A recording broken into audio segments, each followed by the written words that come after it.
disperse immediately or you will be subject to arrest. Do it now. A boss ain't nothing but a thief on a time loan. 128-bit war, you play Nintendo. On some shooter, so put the bridge down. Don't feed us to the killer bees. We get what we deserve. Like bury me with my MP3s. Write my manifesto in 72 DPI. Life's just a game. You got cheated, never learned. I write these songs for every bridge that ain't been burned. For every cop car that ain't been turned. Welcome to This Is America, April 14th, 2022. On today's episode, we first speak with somebody involved in the ongoing strike at Indiana University in so-called Bloomington. We talk about why graduate workers are striking and how other workers and students are standing in solidarity with them. For a deeper dive into the strike, be sure to check out a recent article on It's Going Down. We then turn towards our discussion, where we tackle the continuing spread of gender fascist legislation and the impact of U.S. sanctions abroad. All this and more, but first, let's get to the news.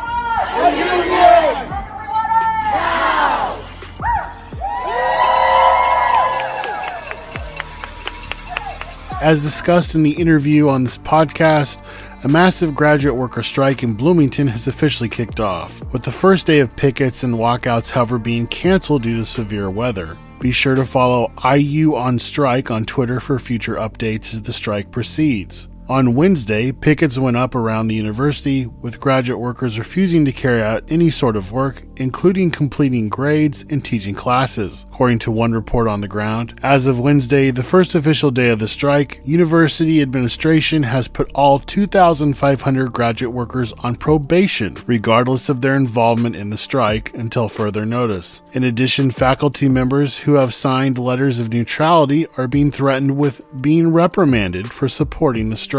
Workers are fighting for living wages and against international student fees. Despite the escalation of these intimidation tactics, the Graduate Workers Coalition is standing strong and building even more solidarity with undergraduates and faculty who refuse to buckle in the face of this attempt at union busting. In Grand Rapids, Michigan, over 100 people took the streets and marched on the City Commission meeting on April 12th to demand justice for a 26-year-old black man, Patrick Lagoya, who was shot and killed last week by a city police officer. Now! What do we want? Justice! What do we want? Now! What do we want? Justice! What do we want? Now! The next day, on April 13th, hundreds took to the streets following horrific video footage that showed an unarmed Lagoya being shot and killed by a white police officer during a traffic stop. For several hours, people marched, rallying outside of the police station, throwing objects, and trying to pull down a makeshift fence around the police station. More demonstrations are expected in the coming days. Nearby in Ann Arbor, Michigan, a tree sit was launched by a group calling itself Fight Concord Pines to stop the building of a gentrifying luxury apartment complex and to save a section of forest. This is only the latest in a string of actions which have taken place in the last several months, including door-knocking campaigns, lockdowns, and community gatherings. A statement from the group reported, "The Concord Pines development is proposed by the nation's largest luxury home builder, the Toll Brothers. The development would create a 57 single-family luxury homes on the wooded site just north of Concordia University. The homes would cost over $600,000. Fight Concord Pines, the group responsible for the work stoppages, opposes the creation of the new luxury homes in the midst of the county's affordable housing crisis, and particularly objects to the destruction of hundreds of landmark trees, large, old, and historical, in order to create these homes. There is no time left to stop the climate crisis by appealing to weak-willed government officials. Direct action must be taken to stop the destruction of our planet." According to a person engaging in a tree sit, they wrote, "I'm up here because if we could vote our way out of the current climate disaster, we would have done so long ago." From indigenous groups fighting against pipelines across Turtle Island, to black liberation groups fighting for justice during the George Floyd uprisings, to the 4 IPCC scientists who just a few days ago were begging the world to listen as they chained themselves to the door of a Chase bank. We aren't just fighting Toll Brothers, we're fighting the systems that support them, the systems of white supremacy, capitalism, and oppression of all kinds. Last week in Buffalo, New York, students mobilized, protested, and ultimately shut down a talk by former Tea Party activist and Texas Republican Chair Allen West, who was on campus to give a talk about how, quote, racism does not exist in the United States. Last year, ironically, West spoke at a far-right QAnon conference. Students chanted and rallied outside the room where the talk was scheduled, leading West to then be walked out of the area by police. Student organizers with the Koch brothers-funded AstroTurf group, Young Americans for Liberty, or YAL, later claimed that they were chased off campus and followed back to their cars by an angry, quote, mob of protesters. In New York last week, as AshJ reported on Twitter, protesters marched from Thompson Square Park to Washington Square Park to denounce Mayor Eric Adams and the NYPD and to demand an end to violence against houseless folks, such as sweeps and evictions, and to demand housing for all. Radical artwork was placed up during the march and people hung banners reading community self-defense. The march came after arrests several days before when demonstrators were arrested for trying to protect tents from eviction by police. The following is a statement from somebody involved in the Thompson's Homeless Collective who read this recent statement during her protest. A new sweep defense network is building through organizations like Brooklyn Eviction Defense, Rent Refusers Network, The Gym, Sweeps Alert NYC, East Village Mutual Aid, and Washington Square Park Mutual Aid. We can build up this new community volunteer network to protect our homeless neighbors from sweeps.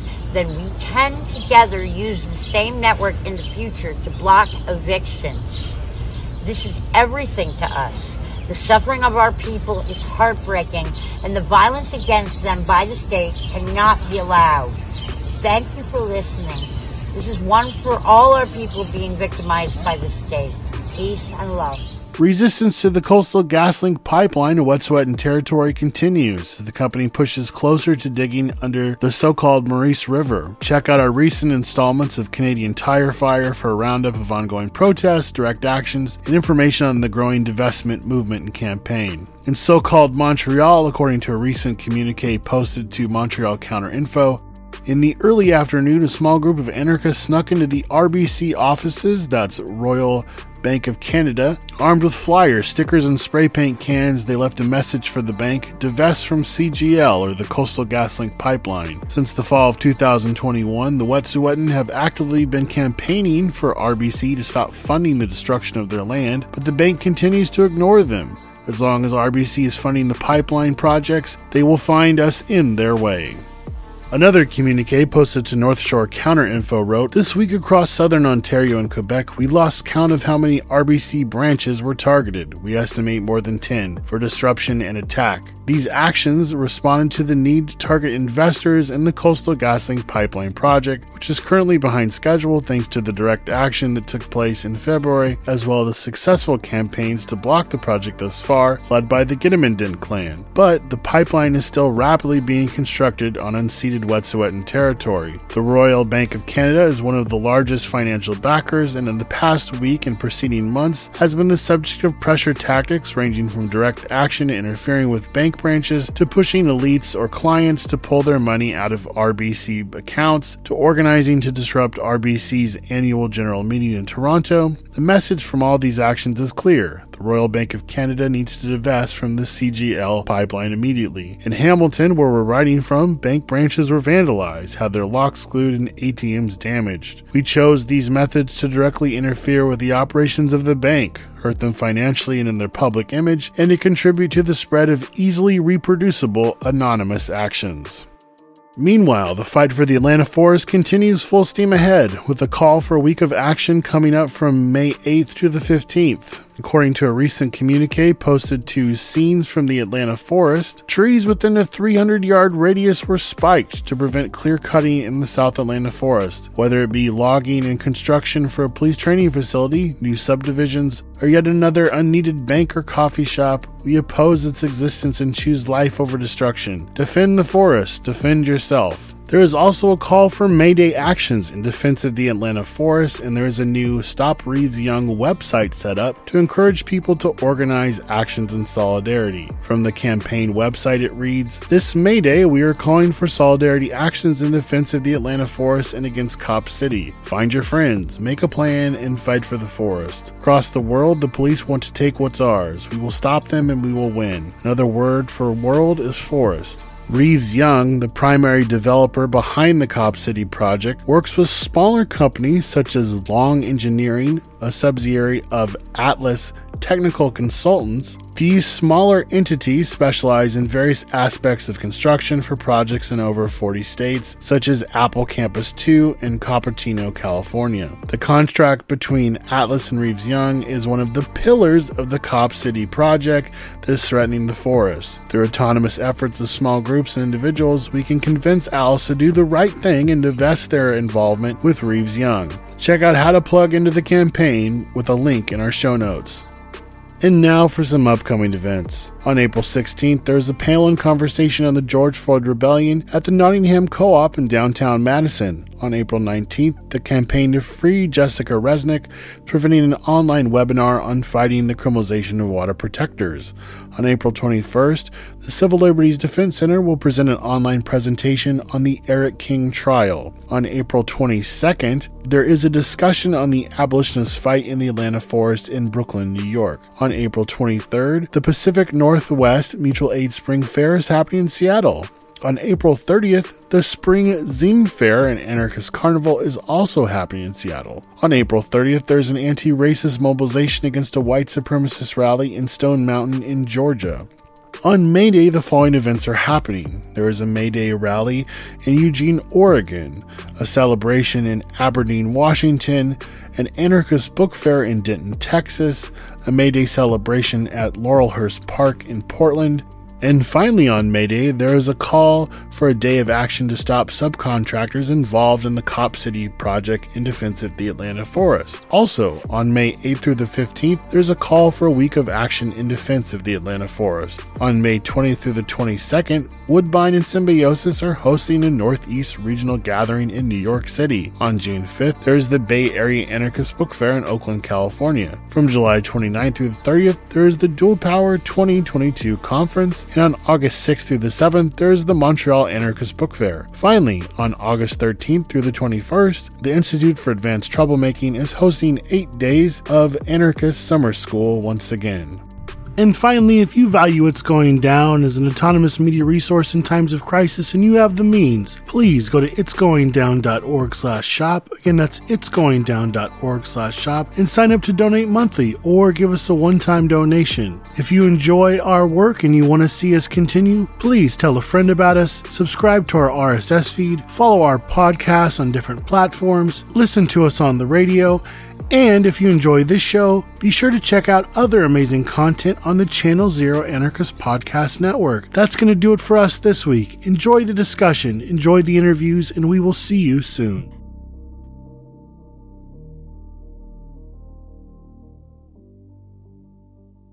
My name is Crash, and I am a graduate student at Indiana University in Southern Indiana, and I am a part of the Indiana Graduate Workers Coalition. Tell us what's happening on the campus. The Indiana Graduate Workers Coalition is a group of graduate students and workers that are looking to fight for living wages and an end to high international student fees.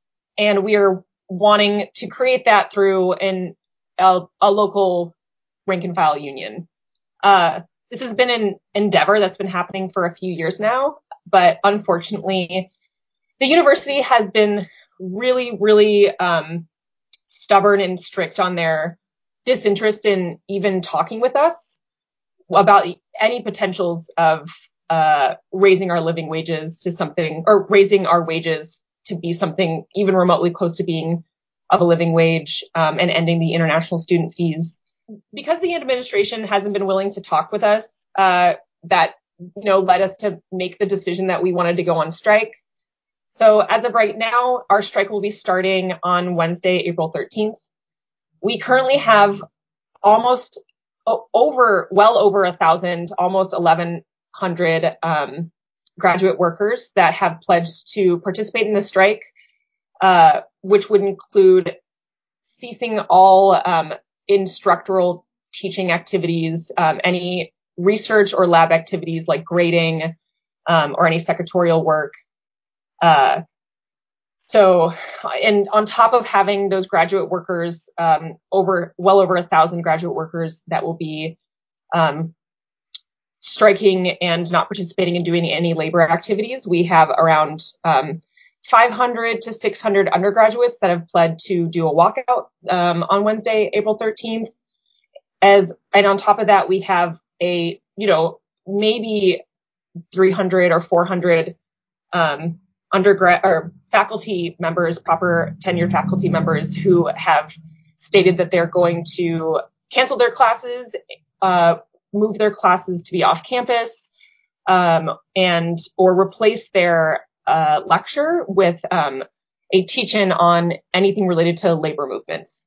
So it'll be pretty big because we have such massive numbers, along with us in our movement. This could very well be one of the biggest university student and worker strikes to happen in Indiana history. So that's pretty exciting. Just talk to us about, why graduate workers on campus want to strike. I think with that, I want to give a little bit of a background or understanding about how higher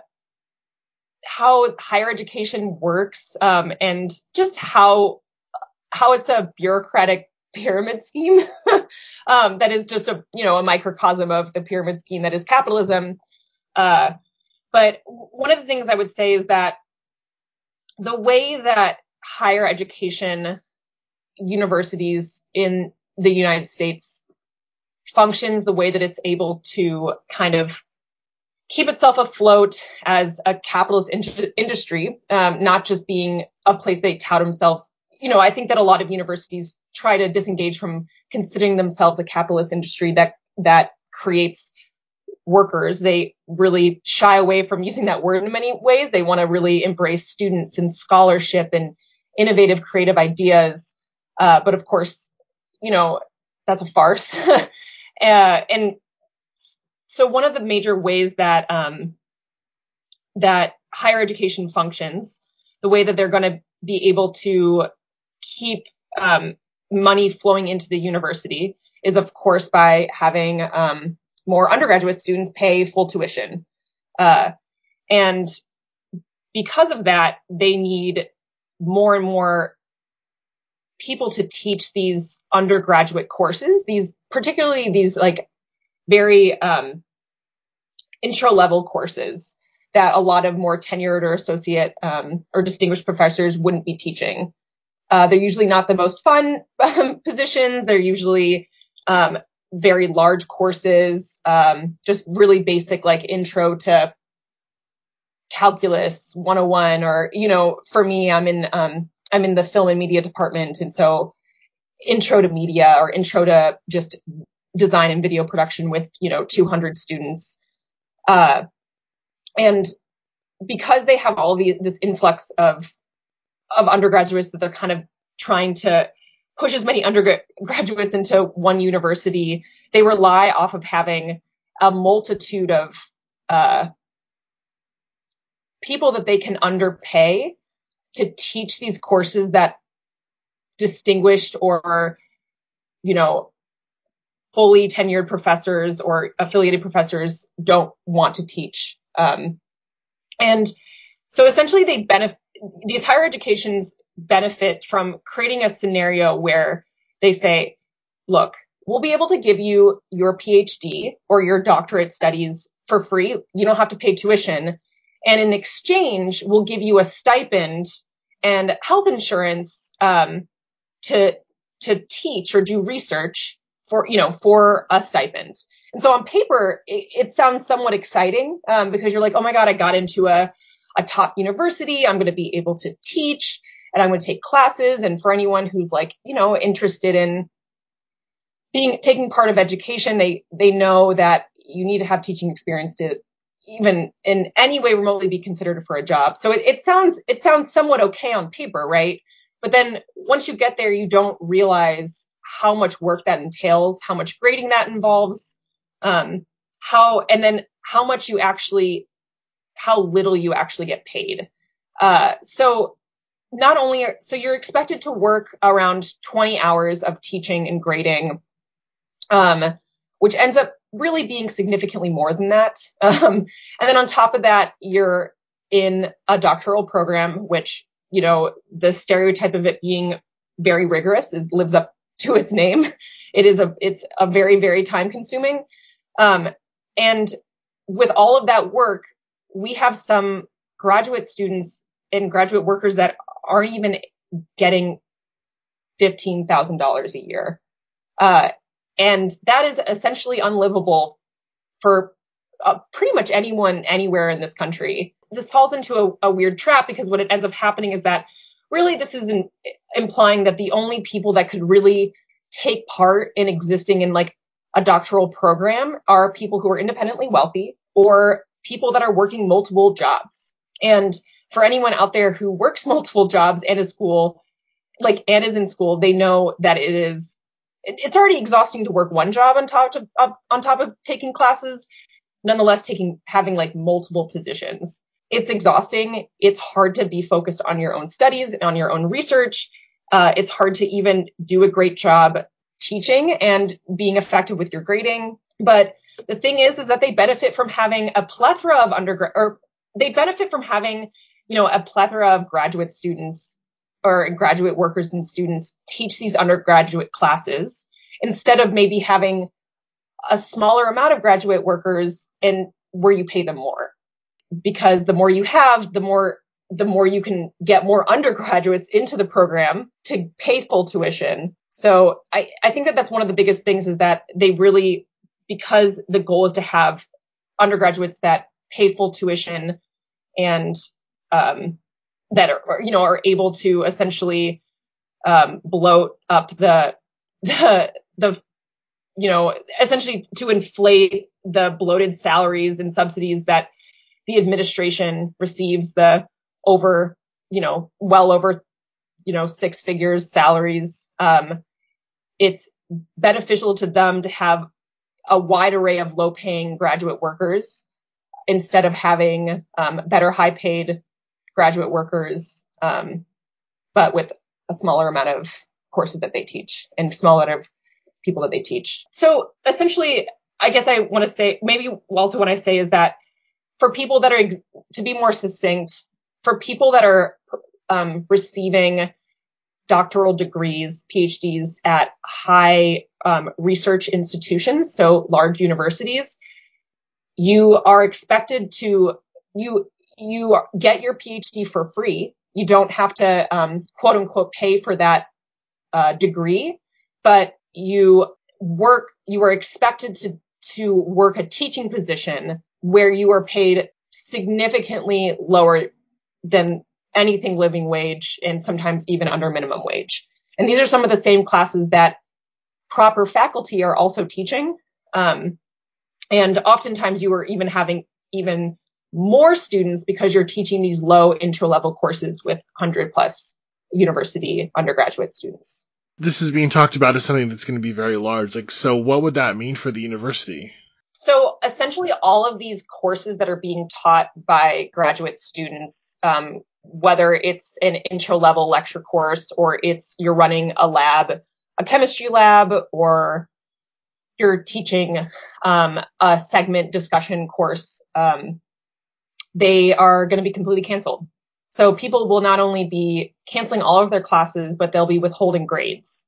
So that's going to be pretty instrumental, is the grade withholding, because people aren't going to be able, the semester won't be going to be able to properly end without grades being submitted. So this is just like the situation that happened in Santa Cruz with the graduate workers there. Yeah. I mean, you are literally withholding your labor. You're not grading the papers. Yeah.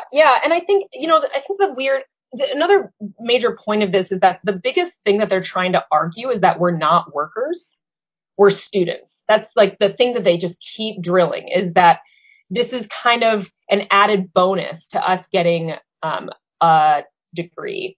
So yeah, their whole argument is that we're not workers, we're students. And that it's just kind of essentially a privilege and an added benefit that we're getting teaching experience with a stipend alongside our free tuition that we should be so grateful for, and that there is no need for having a labor union because we're not workers. And I think that by showing that there is such an astronomical amount of labor that goes into grading, responding to emails, hell, even cleaning a lab, like lab equipment, and kind of even doing just general managerial work in the university system, showcases how wrong that is. And it kind of, and just the idea that graduate students are not workers on top of students just really fits into this false image of the university as being something that's just cosplaying as ancient Greece, sitting at a table with Aristotle and Socrates, where we're just these romantic scholars floating through the universe, speaking about our scholarly endeavors instead of realizing that this is a capitalist industry. You are literally teaching these classes so then the professors can go and do research and write books. For anyone who's familiar with being in academia, it is an insanely competitive industry to be a part of.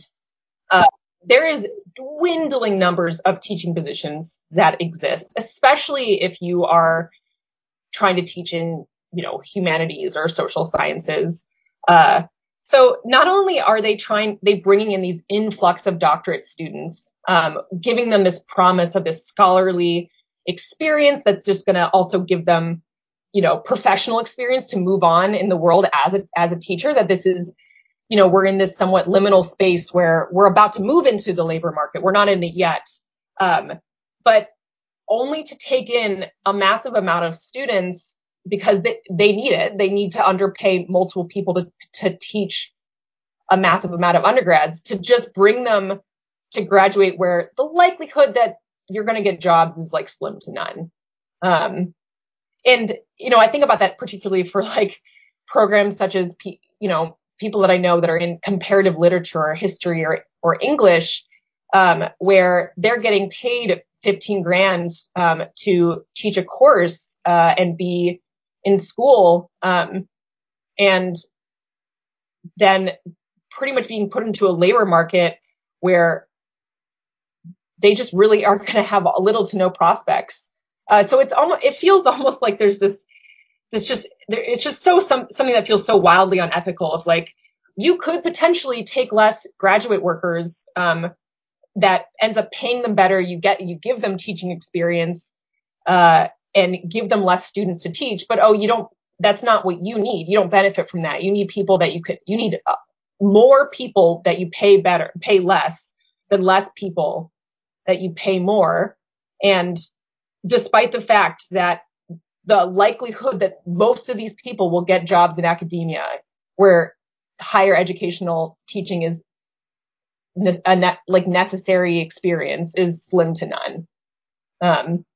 So that's another thing I think about a lot, is that this is all happening. Not only is this like exploitation of labor existing now, but you are in some ways setting up a lot of your student workers for failure too, which is pretty absurd. I know in Santa Cruz, student housing was a big thing. I mean, people literally just couldn't afford to live. Is that part of it? Absolutely. I mean, that's one of the biggest things that's happening right now. And maybe just to reinstate, because I may have been like too long-winded with that, but the issue that's happening right now is that the university completely underpays and undervalues the labor that graduate workers do, that is necessary for the university to function. And the majority of the graduate student workers on campus do not get paid a living wage. And this obviously disproportionately affects people who are low income, working class, and significantly impacts their ability to participate in research and education and being, this quote unquote scholar that the universities say that they want to, build and support and, create prosperous environments for, it's pretty hard to do a great job at teaching and doing your research and doing your studies if you aren't really able to afford rent or buy groceries. Or, I have one friend in particular in one of my classes who is from Taiwan, and he is needing to cancel his internet because he can't afford it anymore. And the idea of not being able to have the internet while you're in school and teaching at your apartment feels so wrong. But they don't provide that opportunity to be able to afford that, because that's how poor and little people get paid. And this also really, I was just mentioning that this obviously disproportionately impacts people who are low income, but particularly impacts people who are international students.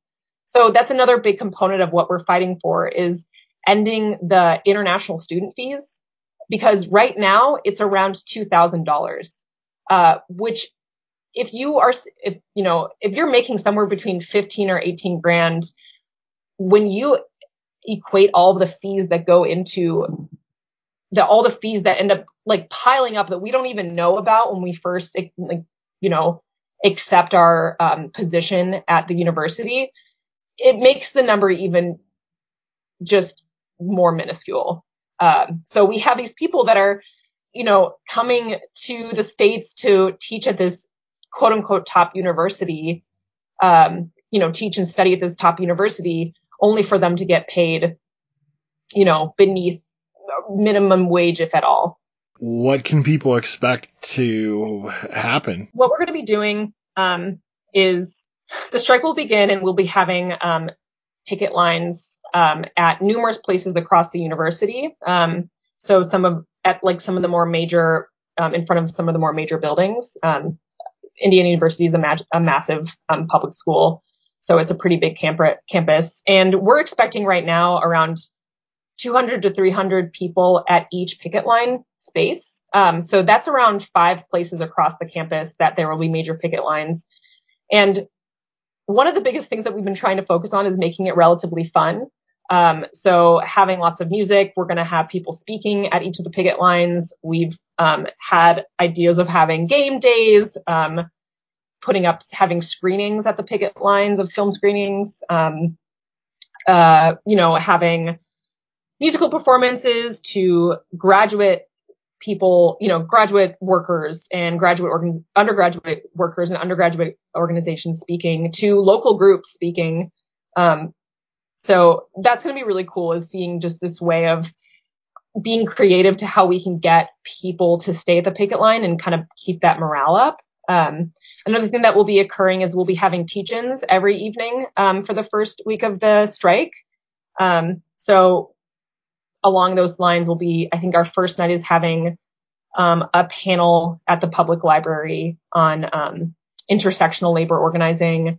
We're having another one on local organizers and the work that they do. We have one on international labor movements, one on the history of teacher strikes. So it's really cool, because one thing I see is that people really trying to be holistic to how we discuss labor movements, and not just kind of solely focusing on student strikes and graduate worker strikes, but looking at labor movement histories as a whole. So it'll be really cool to see that occurring. And I know one of the days of the picket lines, we're having pet day, so everyone bringing their animals to the picket line. So I'll definitely be bringing my dog to that. And we're really hoping to get a lot of media attention. I know that we've been speaking to some national media outlets and lots of obviously smaller independent ones. And one of the really cool things is that we've been receiving a lot of support and have been doing a lot of cross-university organizing connections. We've been very much in touch with the people at graduate workers at UC Santa Cruz. We got a lot of advice and opinion and inspiration by the work that they were doing. Same with the massive graduate worker strike that happened at Columbia University. And we're kind of, while this strike is about to occur, which we actually have some people coming from these different universities to join us and to help and support us. So that's really cool. Some people coming out from Boston and Michigan, but this is kind of a large, like, it's a part of a larger national movement that's happening. There's multiple other universities across the country that are kind of making these moves of being public about the exploitation of labor towards graduate students in higher education and showcasing the flawed nature of higher education, and these different graduate student groups just attempting to mobilize together, to fight for, student remission fees and, and living wages. So it's been cool. It's been really cool to see that camaraderie. I know MIT is one of the universities, that has been mobilizing, like labor union work, and, University of Illinois. So a lot of other places right now. So that's been really great too. How can people follow the strike? We are on major social media at, Indiana Grads on Twitter, Indiana Graduate Workers Coalition, Indiana Grads on Instagram, same with Facebook. We have a hashtag called IU on Strike 22. You can also go to our website, indianagradworkers.org. These are all going to be places that you can also find links to donate to us or just give us a shout out. Repost any of the things that we post. If you are in Indiana and want to, join the picket line, we are asking community members to come out and participate in the picket line or help us flyer around town. We also just hope that this can inspire other universities and graduate workers and students and teachers and really everyone to try to build up their own workers' coalitions and their ability to create, a stronger, ethical working condition in our, as best as we can in our highly exploitative economic system that we all unfortunately live in. We hope that this can inspire other groups, So even just being able to spend time reading what we're doing and keeping up to date, even if it doesn't involve you reposting things, that's what we want to. You don't need a labor panel or some form of official, labor group to help you start a workers' coalition on a campus. So that's that, we definitely want to put that across. What's it like as an anarchist working within that structure? Because, this isn't the IWW. This is I don't know if people consider it a business union or if there's like a level of workers' democracy. It's an independent union that has I should first say that,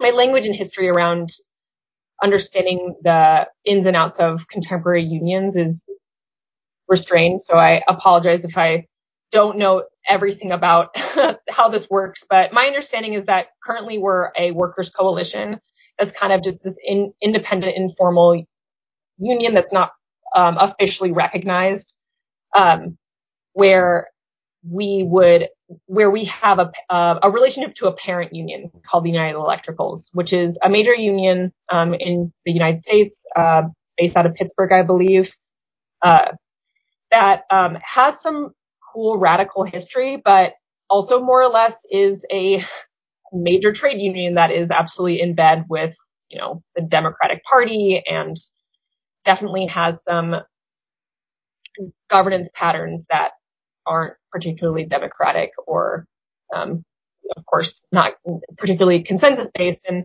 I know I've had kind of my own opinions. I've struggled with my relationship to how I want to participate in this Indiana Grad Workers Coalition as an anarchist. Of course, I accept that there's only so far that, the material conditions of how we all live within capitalism involves us having to sacrifice in some ways our particular, radical beliefs to how we want to actually on the ground organize. But, I'm very wary of major trade unions and I'm very wary of how they function to actually not fully serve as a proper voice for rank and file workers. And I am absolutely hold that critique as I participate in this workers coalition and hopefully in the Indiana Grad Workers Proper Union. Thankfully, I have like very much approached this conversation with people, and I think that people that I've talked to within the Workers Coalition, because there's a fair amount of us who are, anarchists, communists, libertarian socialists who have this critique as well, who are like, yeah, it's like something I'm totally thinking about and I'm totally, kind of shrugging my shoulders at and being wary of. And I also realize that there's a very kind of material support that they can provide us both with like legal assistance and bargaining help and media outreach. And so I understand that there's like a strong practicality to an independent graduate workers coalition having a relationship to a parent union. And I've heard that UE isn't as horrible as some other ones, but of course I obviously hold that. I'm only can be trusting of that so much. But I think something that we also talked about though that I really appreciate, and I encourage this for like all like radical anarchists, everyone who is wary of all forms of establishments, and is that trying to lean into the debates and the conversations that can occur while mobilizing. I met a few people that don't want to participate in the strike because they don't want to be in a proper like major trade union. And for me, I was like, I want to encourage you to be able to, I want to encourage us to know that like we can participate in this form of agitation, and it doesn't necessarily mean that we have to fully agree with every single thing that everyone else in this worker coalition agrees with, and that there's the potential, that they will finally hopefully the administration will buckle down due to how disruptive this is. And there could be opportunities for us to create, new movements, new ways of building agitation, new ways of sectoring off into, other plights and issues. And so it's something that I definitely have thought about, and that, I think it's worth considering how we can participate in these movements and create meaningful dialogues, even if it means that we're not going to completely agree with every single thing that everyone else in this group believes in. Another thing that I struggled with is that there was this very particular stance to not come off very political in how the Workers' Coalition represented themselves. So they didn't, examples is that like there was the DSA, which I don't admittedly know much about, was going to hold an event for us, a fundraiser event, and people a part of Indiana Graduate Workers Coalitions didn't want that to happen because they believed that would make us come off too radical. I was holding a screening of Submedia's troubled 9-episode Learning to Resist on student movements, and I did that independently of the Workers Coalition because while they were trying to really build up people to sign the strike pledges and build up people to just sign this union card, they wanted to figure out ways to kind of get as many people as possible, which included people who may be reluctant and are not very new to radical politics. And so I definitely struggled with that, is just this idea of like, okay, how do we have to sacrifice or like reconstruct our politics and image so that we can get as many people as possible? Because the best way a strike can function and work is if we get as many people on the picket line. So that was another thing that I definitely struggled with, but I understand the give and take of it. It's kind of a weird position, I guess. Even though we kind of ask ourselves these like very pie in the sky questions about, what will come out of situations. I mean, you all have a real need to meet these bread and butter demands too. You want to win, right? something that I've also appreciated about this is that like it has really forced me to figure out ways to discuss my politics and my ideologies with people that are pretty new to these concepts. You know, for many people, for instance, my department and my program is primarily international students of color, or just international students that are from the global South or just not from Europe. And this, for many of them, is the first time that they're participating in anything like this. And so many of them have great ideas and are completely privy to the exploitation of labor and the problems of capitalism and how major industries are in bed with the state. But there's of course ways that we go about talking about these things that look different for, someone that might be listening to this podcast, as opposed to someone who is pretty new to just mass mobilizing forms of agitation. But what has been cool is that because people have really attempted to try and create dialogues with people that are maybe new to this type of work, I see so much inspiration prospering. And that feels really special for sure. And it's really pushed me to like figure out ways to create movements that aren't maybe so specific to my niche group of people that I tend to mostly associate with, of like just radical and anarchist, people. And yeah, I mean, the mere fact of it is just that like the way that it's going to best serve is just having as many people as possible. We definitely have come up against some graduate workers that have no interest in partaking in the strike. So that's definitely weird. And, the administration is threatening to fire us, or terminate us. And, there also have been some departments that have already been looking for scabs, or as they said, faculty volunteers, to take on courses to volunteer for the department. So that's definitely things that we're up against. And, I'm also we've been incredibly influenced by, the strikes and movements that have happened at UC Santa Cruz and Columbia University and University of Michigan. And they've just made like really great waves of social movements, that have been like incredibly inspirational. But something that's different than California and New York, for instance, is that Indiana is a heavily red state.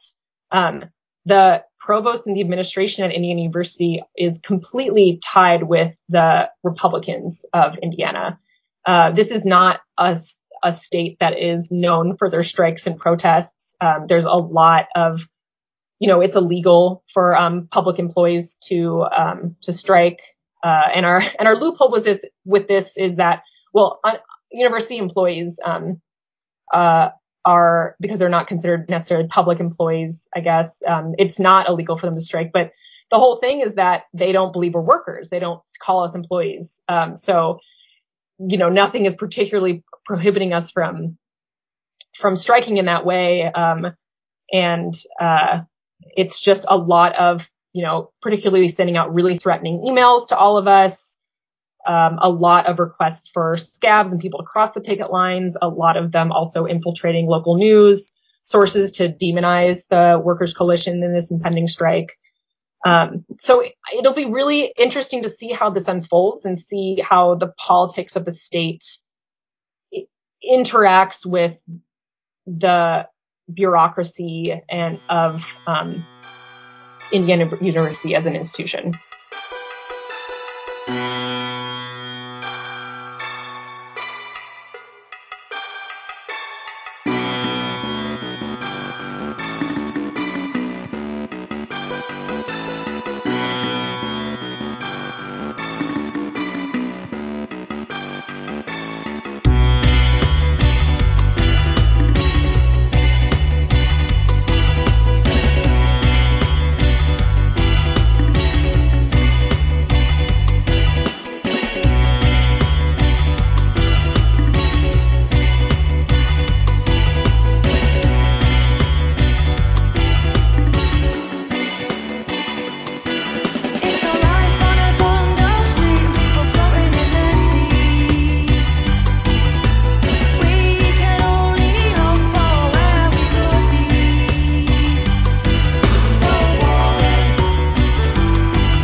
right, thanks for joining us. Once again, we're back for another week. Lots to talk about as always. You know, before we kind of get into our discussion, we're going to talk about some heavy stuff this week, both in terms of the impact of sanctions and how that is playing out in this unfolding conflict. Also, by the way, Chomsky did this thing with the New Statesman today talking about not only climate change, but also, you know, global war. And it was pretty grim. You know, he mentioned... No, it was very grim. Yeah. You know, it was interesting. He mentioned the first essay he ever wrote, which was actually, I mean, he kind of worded it differently, but his first essay was in defense of the anarchist militias in Barcelona, and he was talking about the fall of Barcelona to the fascists and just how he saw the rise of fascism. And he linked that to today, talking about climate change, but also the rise of right-wing populist and neo-fascist parties, but also just the really stark threat of potential nuclear war. And he talked about, you know, the doomsday clock and how they've moved it up to seconds instead of minutes. But there's been some other articles that have come out recently that have kind of flown under the radar. I just wanted to kind of bring this up, and this will be in the next episode of This Is America, but I think it's important to touch on this. There's been a couple really interesting reports and studies. You know, while we've been rocked with inflation, just rising costs of everything from healthcare to rent, fuel, and food, you know, the Wall Street Journal's reported the median pay for CEOs rose 14.2 million last year. That's up from what it was the year before.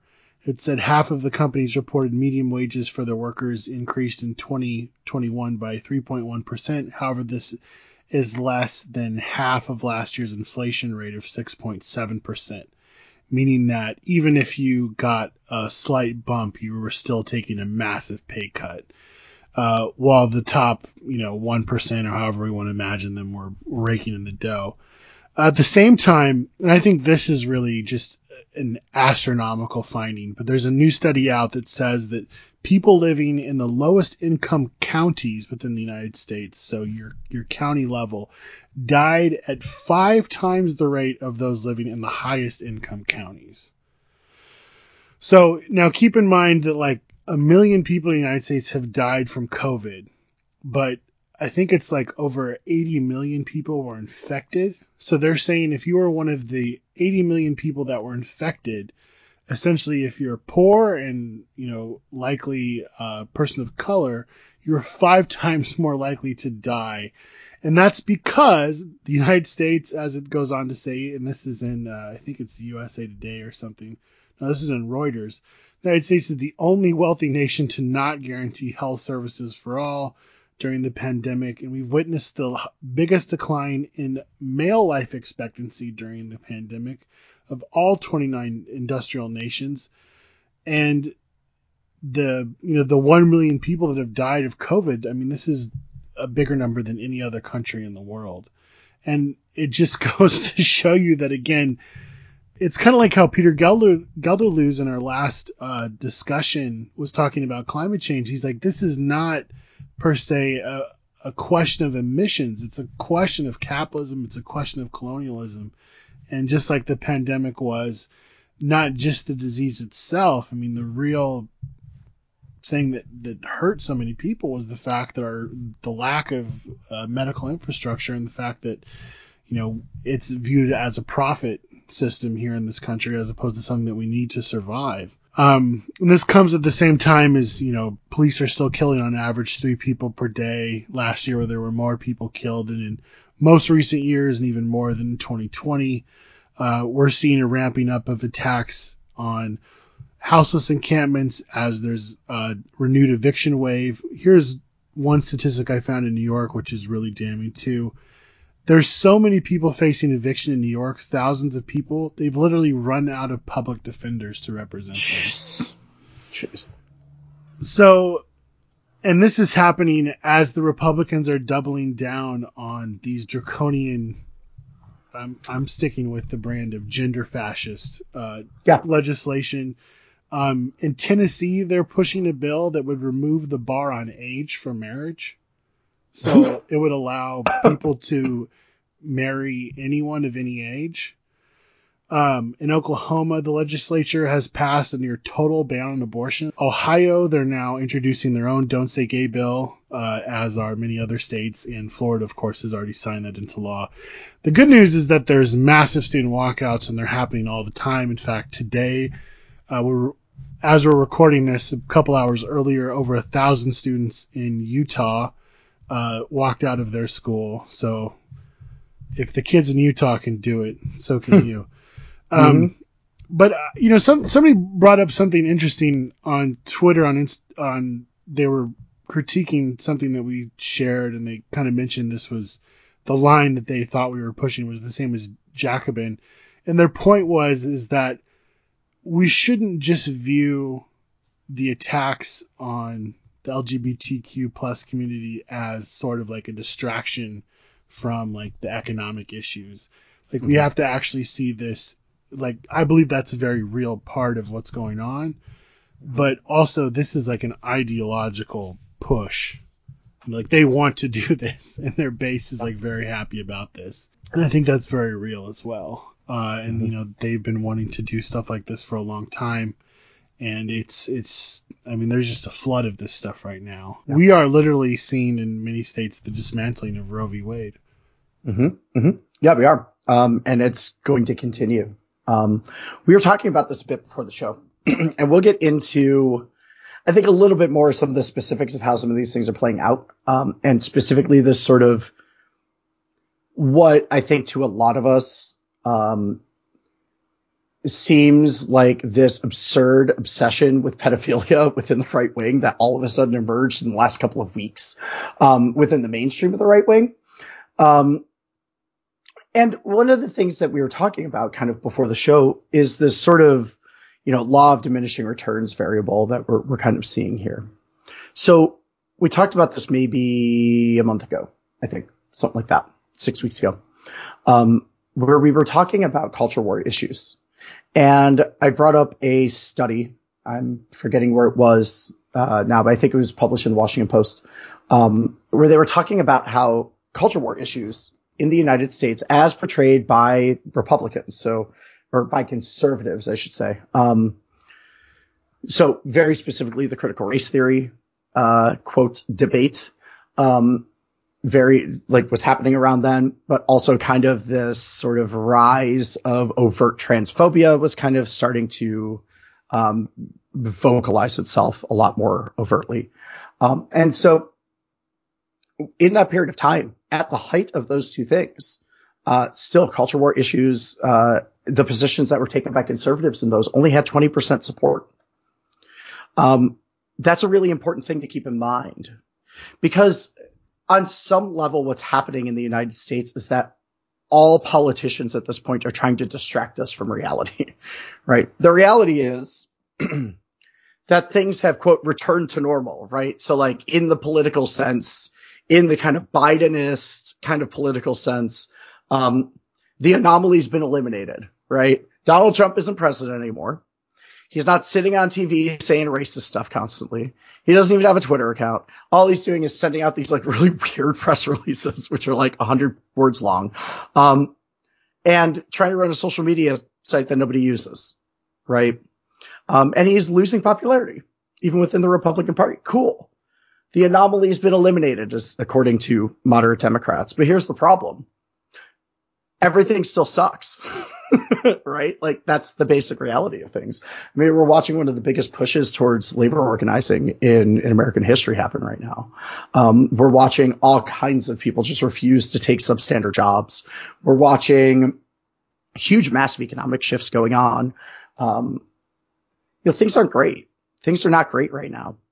And so on the one hand, Republicans are trying to distract us from this reality, because a lot of this reality, or at least a significant portion of this reality that we have found ourselves in, is a result of a completely failed approach to coronavirus, in which a lot of people within the official U.S. government apparatus refused to even believe the thing was real. And then they admitted it was real. Then they denied it was real. Then they admitted it was real again. Then they denied it was real. Then they told us we should all just go back to work and risk our lives for capitalism, right? So on, so on, so on. That created the situation and is really widely understood that that's true. And so for the right wing, they're trying to distract from that reality. For Democrats, there's this impetus for distraction as well, because to be perfectly honest, inflation's really high. Things aren't going super great. The midterms are coming up. And so they have a lot of reasons to also kind of divert the conversation.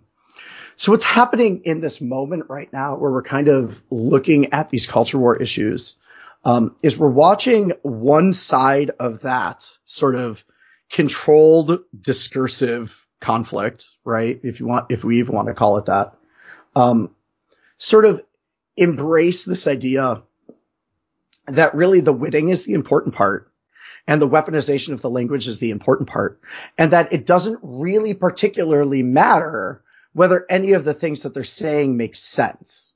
All that matters is that they can take that 20% or 25% support that they have, and they can turn every single one of those people not only into a voter, but into a person who's going to register voters, challenge vote totals at polls, run for elected office, so on, so on. They're building an activist core for the extreme right wing through that process.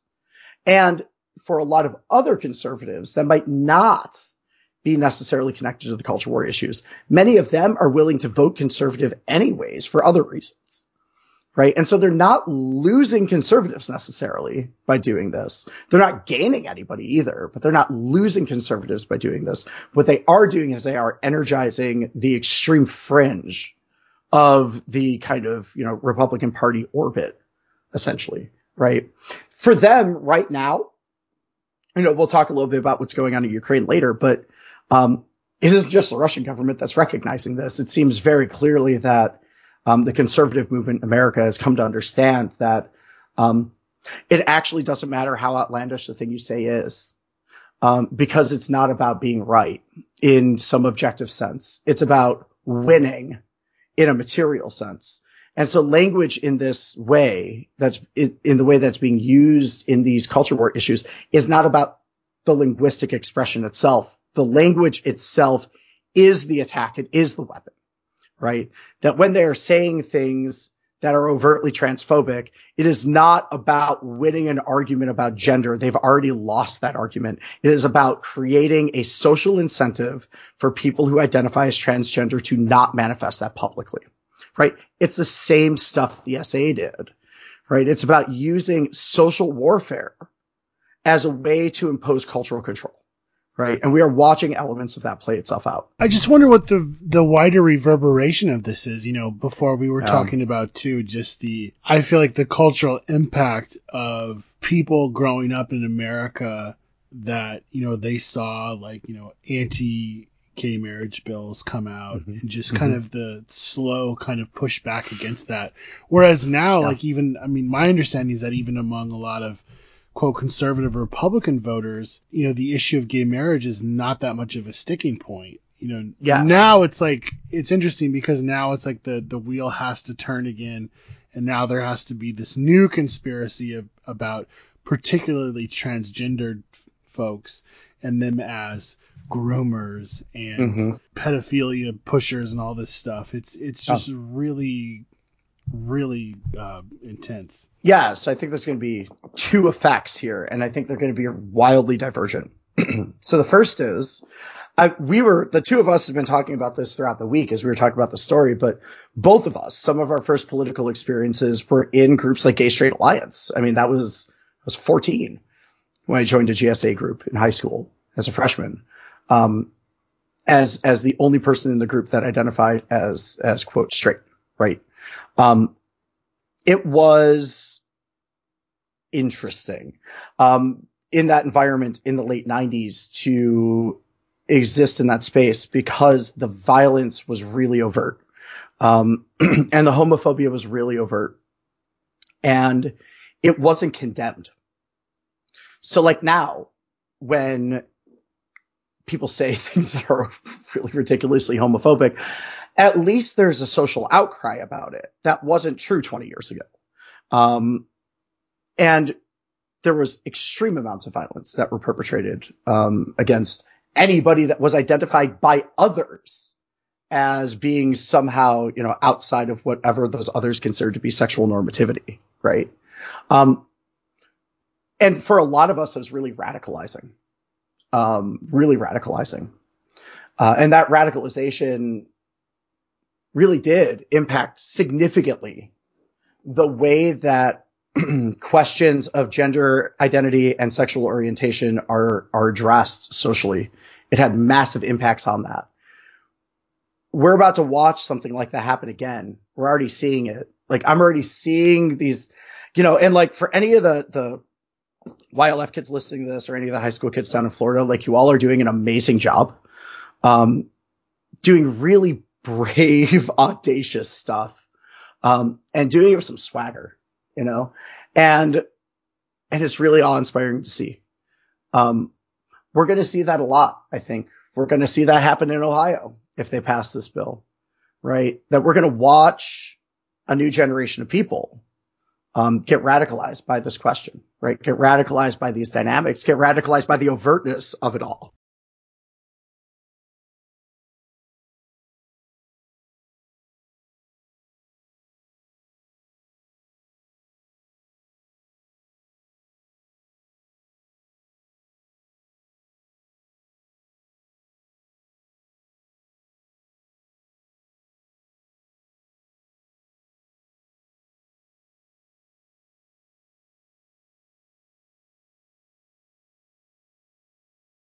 That's kind of what I'm getting at, is that, maybe this is missing the point, but it just seems like the pushback that they're going to see. I mean, we've talked about this before in terms of, like, actually a lot of GOP voters actually are not anti-choice, Right. And even like in the past, we've talked about how some Republicans have been hesitant to come out against Roe v. Wade because they know their constituency actually wants access to abortion.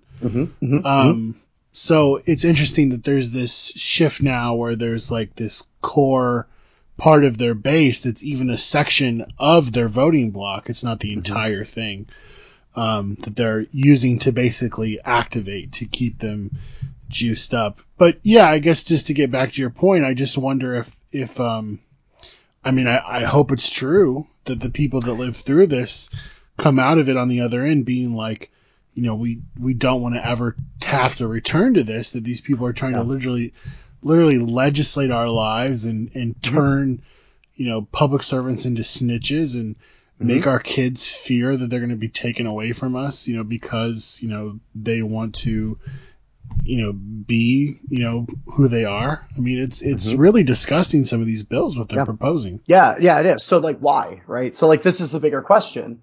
Why? If mathematically, logically, politically, this doesn't make any sense, right? It's a losing question that was settled a long time ago, right? Many of these questions are considered settled in the American political discourse. So why are they raising them again? And I think there's really two reasons why. And this is going to get to kind of the second, what I think is probably going to be an outcome here, which is less promising. But the first reason they're doing this is the way to understand this, I think, harkens back to a phenomena that was witnessed in the early and mid 90s in Europe, in Western Europe specifically, which is that after a period of 40 years in which there was incredible scrutiny around, political positions like nationalism in a lot of Western Europe, because of the damage that nationalism caused, that there was deep criticism of authoritarianism because of the damage that authoritarianism caused, right? And so this concept of like a French identity or a German identity being a sort of primary identity, wasn't necessarily a huge factor at that period of time. Really what people were talking about was European integration, right? They were in this process of transitioning into the full-blown European Union with the euro and everything. At the same time that happened, though, and there's scores of books about this that have been written by any number of sociologists in any number of parts of the world. People start noticing that there was also a corresponding rise of far-right nationalism. So you saw this with precursor groups, the AfD, which is the kind of far-right party in Germany.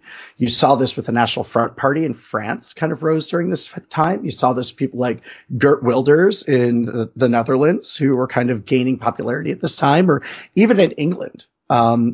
First it was the British National Party, and then it was the UK Independence Party, right, which emerged, in the 21st century, kind of out of that same sort of swamp, right?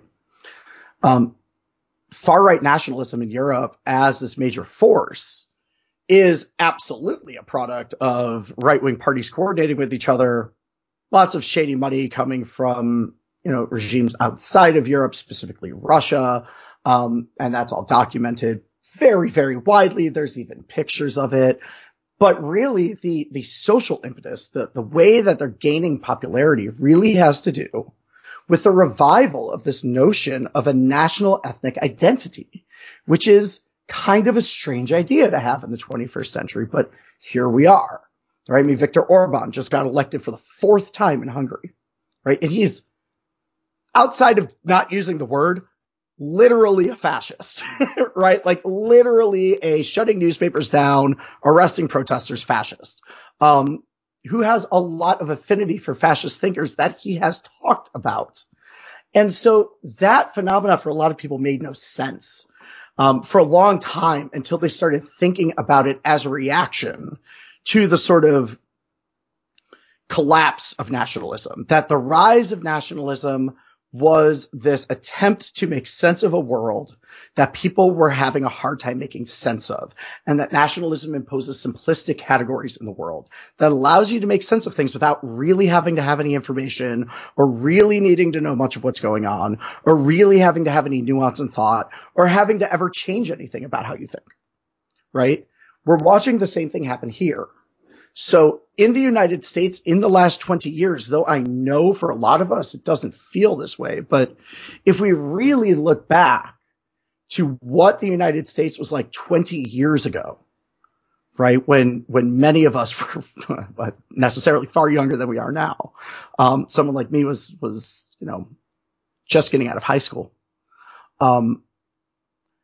That world was very different than the world we live in today. Very different. In a lot of ways, in both good and bad. But one of the things that's changed very dramatically is that the traditional form of the American nuclear family has eroded away because it was never a form of organization that really worked for anybody. It definitely never worked for children and people that didn't identify as male ever. Or old folks, or people of color, or anybody who happened to be working class, or like literally anyone. It didn't really function very well. And it kind of created this very limited understanding of who we were as people. And so as generations started getting access to things like the internet and our understandings of who we were sort of expanded, those worlds fell apart. Those rural communities that a lot of these people came from, that a lot of conservatives were raised in, are emptying out. They're abandoned mostly in the downtown areas. All their kids are leaving and moving to the cities. There were like 40 million evangelical Christians in the United States in the early 2000s. There's a fraction of that now. And so, when we think about that, this idea that really what they're going after is, non-heterosexual sort of sexual orientation and non-binary gender identities, the idea that they would be doing that now seems asinine unless we look at it in the context of trying to give people some sort of nexus that they can use to reorganize their understanding of life, and to do that within a simplistic binary in which you say all of the people that don't agree with us are horrible pedophile groomers who want to do blah, blah, blah, blah, blah to children, and they're basing all of this in the Disney castle, right? It sounds ridiculous, because the actual words don't matter. What they're expressing is they're expressing this sort of sense of an existential division and a sort of existential confusion that they're solving through these really simplistic retreats back to, what are essentially unjustifiable, illogical forms of, entirely authoritarian morality, more or less. Yeah, there was an interesting segment on Samantha Bee recently where they were talking about the combined numbers of atheists, agnostic people that would say things like, I'm spiritual but not religious, or like, Jesus is cool but I don't go to church, those type of people. They are, as a block, as large as all of the major religions in the United States put together, and they're the fastest growing kind of religious segment in the country. And maybe if you have friends that go to church, or you yourself go to church, or friends that like work at a church, there's been an interesting conversation within faith-based groups that have services that literally, like, churches are dying in the United States, in the sense that, like, a lot of people are not going to them anymore, or they're facing problems. For instance, like, let's say you have a church that's existed in like a working class neighborhood for a long time in a major city. Well, what happens when all of the people that go there are gentrified out of the area and they're replaced with, tech workers who are either non-religious, or they don't have time, or, their idea of going to church is, maybe they'll go to mass like once a year on Easter or something like that. The point is that those kind of institutions within those communities are having problems getting people in the door, either in terms of like newer folks are not wanting to have anything to do with the church, which, interestingly enough, a lot of that comes from revulsion of, authoritarian, homophobic, transphobic, patriarchal positions that a lot of churches have, and people don't want anything to do with it. I mean, that's probably one of the major things that people would point to and be like, yeah, I don't want to sit there and listen to you scream about how you hate gay people. That's why the Catholic Church is dying. I mean, like, you can literally look at the Catholic Church's decline and one-to-one match it with changes in social attitudes around things like gender and sexual orientation, and the fact that the church itself didn't change, right? We're watching this with evangelicalism right now. Evangelical churches are emptying themselves out. The communities that support those churches are emptying themselves out. I mean, I think we've talked about this a bit on the show, but I think it bears emphasis because, again, most of the people listening to the show are, like myself, city dwellers, right? Like we've always lived in cities. Probably a lot of us grew up in cities or near cities or something. And our entire life is understood through this lens of cosmopolitanism, right? Where things change and shift, and there's a lot of difference and things. And even in Rust Belt cities, right? Like even in Rust Belt cities, there's still this sense that, life continues, and that even if the economy has failed, there's still other things that we can kind of do, right? That there's a culture, there's people around us. We're in a city. These rural communities, though, I don't think it's very clear to a lot of us that live in cities just how much rural America has collapsed. Rural American towns now are on average poorer than even the poorest cities. In the state I live in, the cities are incredibly poor. The rural counties are the poorest counties, right? Farm foreclosures, the children are leaving, they're moving into cities, they're not staying in small towns anymore. There's just been the rise of agribusiness has been devastating to rural America. And so these are people who have lived lives in towns. A lot of them live in the same town they were born in or near the town they were born in. And their whole life is organized around that understanding of life, which is dying. And so it's not to excuse the homophobia, but it makes sense to understand why this, which seemingly makes no logical sense or political sense, is starting to gain traction. But that then brings us to the other outcome, which is less promising. The other outcome is that Republicans take these extreme positions because they know that ultimately when the compromise comes back around and the other shoe drops, they're going to get more of what they want that way. It's an old negotiating tactic, right? So they go, okay, we're going to pass this asinine over-the-top bill. And then say Democrats win in 10 years in Florida and they undo the whole thing. Then Republicans win again and they pass another thing. And then eventually it gets down to this point where the issue needs to be resolved. And the Republicans can say, okay, well, we'll give a little bit of room and we'll let you all talk about this stuff in just 12th grade. But you need to be okay with the just being 12th grade. And the Democrats will do what Democrats do. We talked about this a few weeks ago, about this ridiculous strategy that Democrats seem to be operating under, which is that, so the Republicans will say things like, Democrats want to abolish the police. And the Democrats will say, we don't want to abolish the police. We don't even want to defund the police. We love the police. And so what they do is they cede the ground entirely on the point and then try and occupy the Republican position.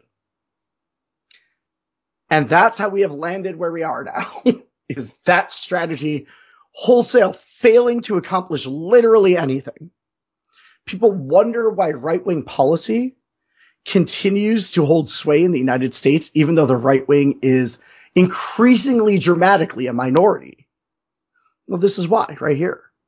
They do something really extreme and Democrats capitulate in response, right? But what we can't do is let that happen. I mean, they're going to do it, but we can't let the Democrats dominate the response to these things. I mean, again, big ups to the kids down in Florida for doing what you're doing, because you're not letting the politicians take control of this discussion. Like, you are the ones that are taking control of this discussion. That's exactly what you need to be doing, right? Because once we let the politicians get their hands on this thing, it's all over. And we're set back an entire decade. We've got to start all over again.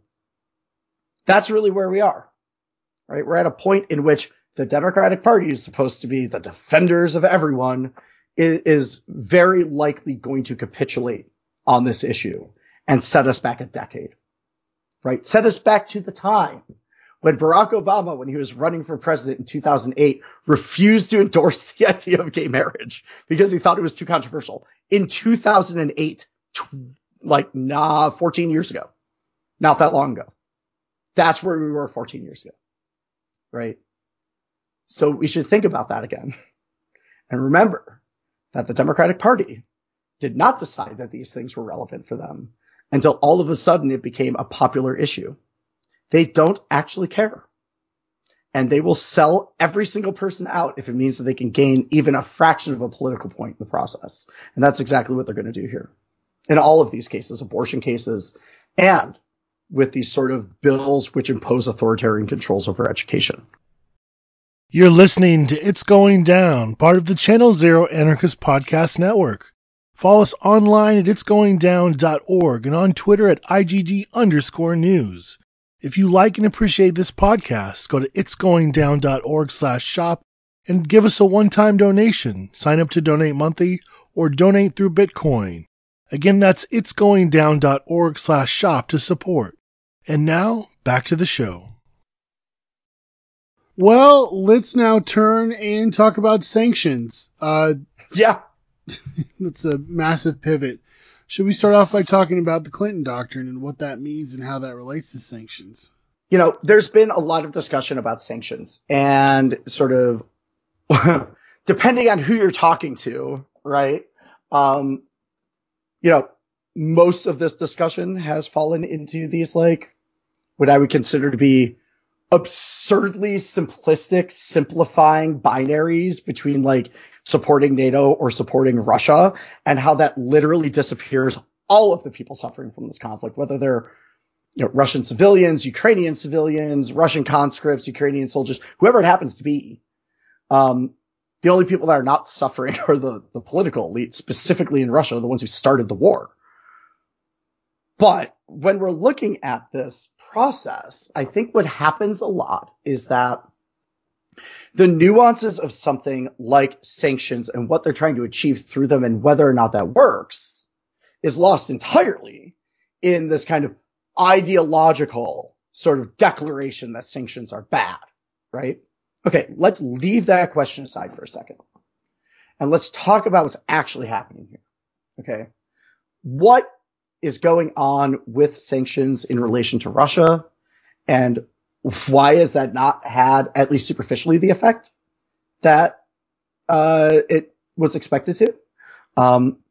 And most importantly, like, what does this mean, right? So the thing to keep in mind about all of this, kind of leading into this discussion, is that at the end of the day, what we're watching this kind of, again, return to normality internationally. So I want us to think about how we would imagine Donald Trump dealing with this conflict, right?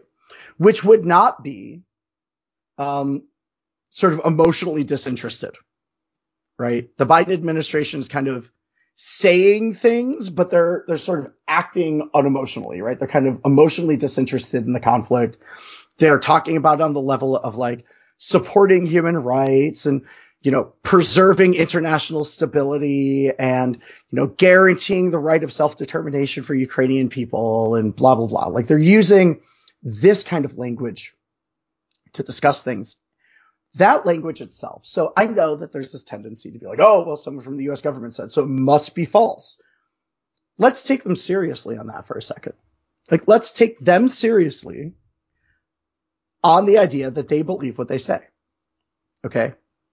That they believe that the goals of effective American foreign policy are international stabilization, international self-determination, and the sort of advance of a concept of human rights. Okay?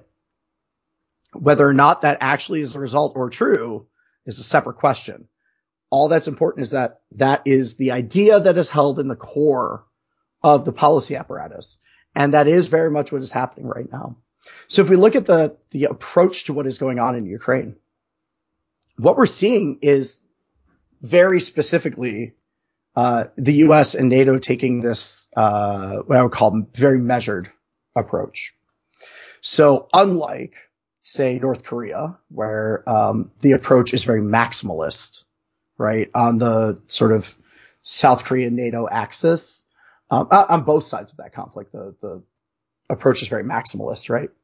But if we look at something like a conflict between the United States and China, the approach is always very subdued, right? What we're seeing now is we're kind of seeing something weirdly in the middle, okay? And what this is starting to look like is this approach in which foreign powers, right, NATO and the US very specifically, have these kind of red lines, right, that they won't cross. So they say, we won't do a no-fly zone because that will put us into air combat with Russian pilots.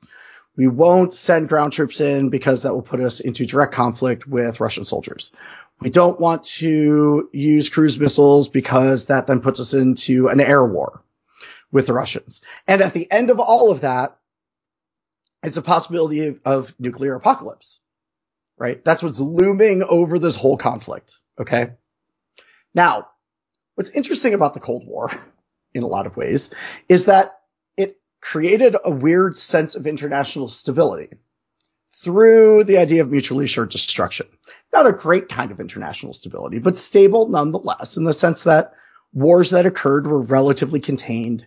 They almost entirely were proxy wars, and they were able to be kind of manipulated in a way to sort of end without expanding, right? And that was done intentionally by both the United States and the Soviet Union. After the collapse of the Soviet Union, what we saw a period of international chaos. All of a sudden, a bunch of people that were Soviet citizens woke up living in another country, right? Like, in a lot of places, that's how people talked about it feeling. They didn't know if they were going to be able to keep their houses. They didn't know if they were going to be able to keep their land or their jobs. Like, they didn't own anything. The state owned everything, but they lived there still, right? All of these questions arose, let alone breakaway republics, let alone civil wars, let alone the collapse of Soviet client states as a result of the lack of subsidies. Lots of things happened in that period of time. When the Clinton administration rose to power, they presented a vision of the world, which was very different than the vision of the world that was being presented, at least rhetorically different than the vision of the world being presented by George H.W. Bush, which the ideas presented in the first Bush Doctrine center around the notion of the United States as a unipolar power in the world that is able to use that power to impose its will in order to, as they framed it, create global stability, right? It's almost Kissinger-esque. When Clinton got into office, that narrative of stabilization and stability took on a very specific content. It wasn't just anymore that you were trying to stabilize things. It was that you assumed that the world was stable and that every conflict, regardless of its cause, regardless of its reasons, was problematic inherently. And every conflict had to be stopped in order to preserve the stability of the world. Now, the result of that was something like 66 military interventions over 8 years, most of which were relatively small, most of which were airstrikes or, like the operation in Somalia, right? Which by contemporary standards were small. But they functioned in this realm of sort of creating the idea of America as sort of a global power, right? That's capable of using military force everywhere at a moment's notice. What we're watching now is we're watching a number of things play out within this conflict. So first, we're watching this kind of response to a collapse of American hegemony.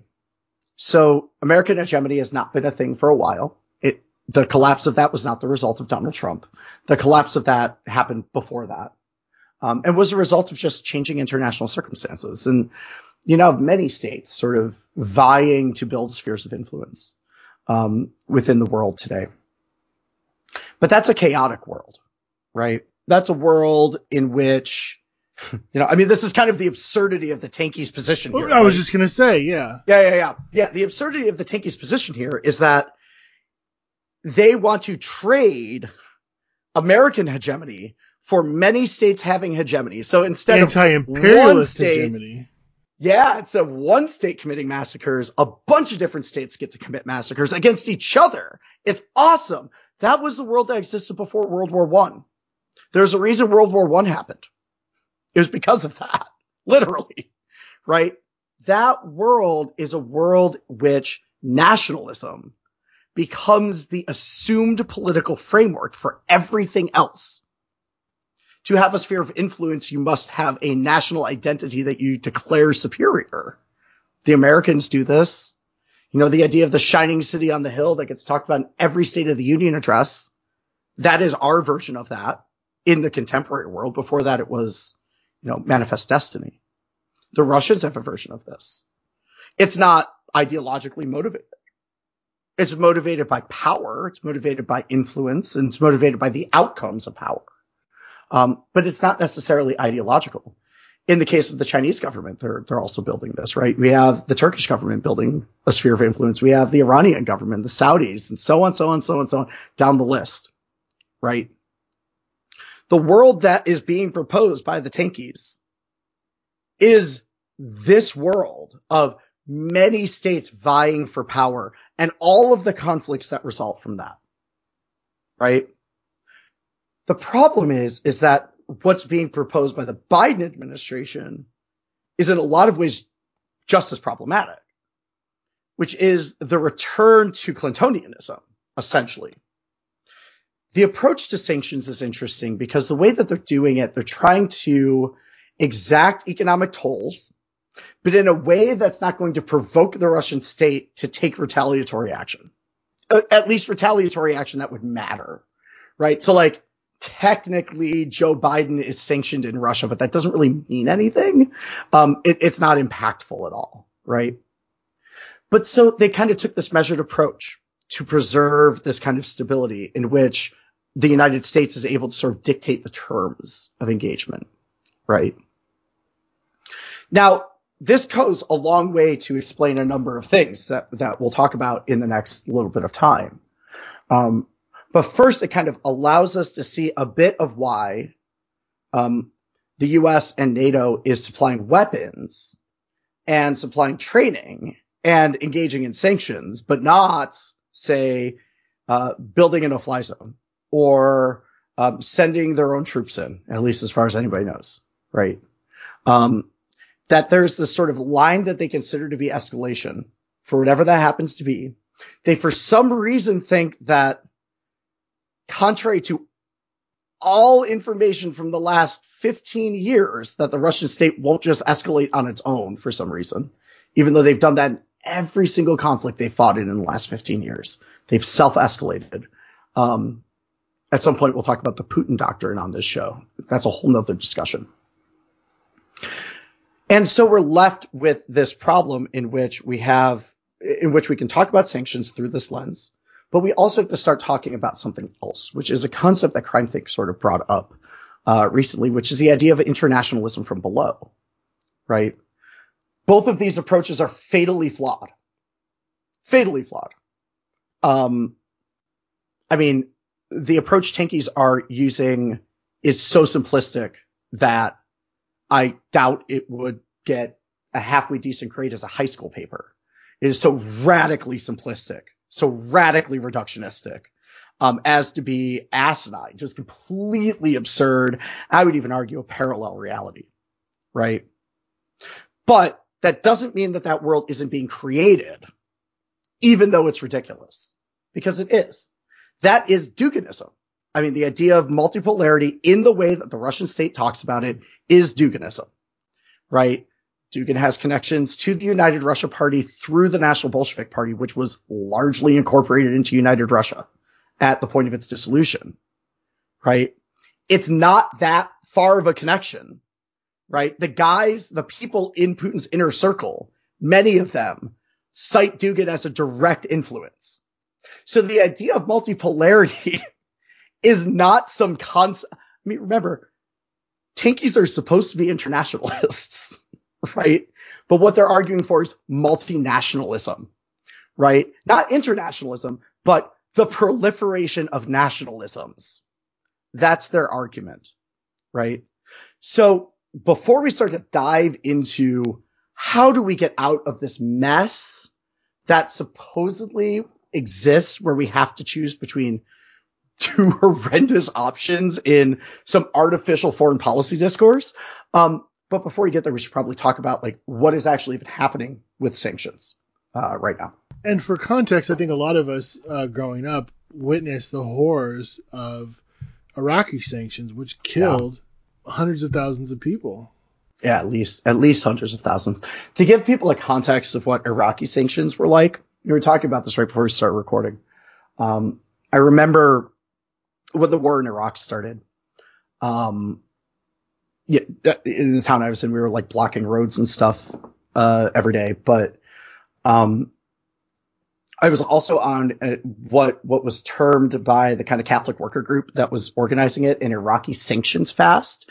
So what we did was we ate the rations that were given to Iraqi citizens during sanctions, which were about 1 cup of rice and a half a cup of beans a day, plus some juice every other day, and you got a piece of fruit every other day.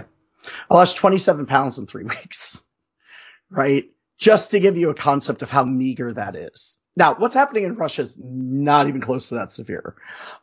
Essentially what's happening. So to understand this, I think it makes sense to explore a little bit this discussion of sanctions. So sanctions are atrocious, right? As they're normally used. Absolutely atrocious. In the sense of atrocity, right? What happens with sanctions traditionally is a form of collective punishment, essentially, that you are saying, okay, well, let's take the case of North Korea, which is the most sanctioned country on earth. They're essentially cut off from the entire global economy, with the exception of China. They can't buy things or sell things anywhere except in China. They're cut off from the banking system.